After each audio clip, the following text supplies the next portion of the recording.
இன்னைக்கு காலையிலேயே நாங்கள் வண்டியை விட்ட இடம் தான் நீலங்கரை பீச்.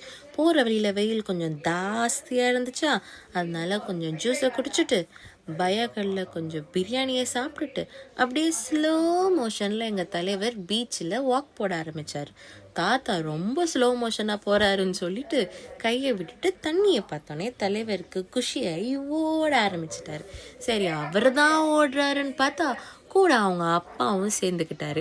என்னமோ 2 பேரும் குளிக்காத மாதிரி தண்ணியை பார்த்தோன்னே தான் நாங்கள் குளிப்போன்ற மாதிரி 2 பேரும் ஆரம்பிச்சிட்டாங்க. சரி, இவங்க 2 பேரு தான் அப்படின்னா கூட எங்கள் ஜாக்கும் சேர்ந்துக்குச்சு. ஆக்சுவலாக எங்கள் தலைவர் பீச்சுக்கு போனார்னா மண்ணில் மட்டும்தான் விளையாடுவார், தண்ணிக்கிட்டலாம் போக மாட்டார்.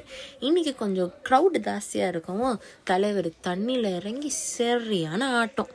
கூட அவங்க டேடி வேறு ஸ்லோ மோஷன் வீடியோ, நீ மட்டும்தான் ஸ்லோ மோஷன் எடுப்பியான்னு நானும் கூட சேர்ந்து கொஞ்சம் ஸ்லோ மோஷன் வீடியோலாம் போட்டுட்டு தண்ணியில் ஃபுல்லாக நனைஞ்சதாலே எங்கள் தலைவருக்கு குளிர் வந்துடுச்சு. ஸோ என்ன பண்ணார், நேராக தாத்தா பாட்டிக்கிட்ட ஓடி போயிட்டு ட்ரெஸ் எல்லாம் மாற்றிக்கிட்டு மறுபடியும் வந்தார் தண்ணியில் விளையாடலான்ட்டு. போதண்டா குரூப் ஃபோட்டோவோட நிறுத்திக்கலான்ட்டு அப்படியே கட் பண்ணி ரிட்டர்ன்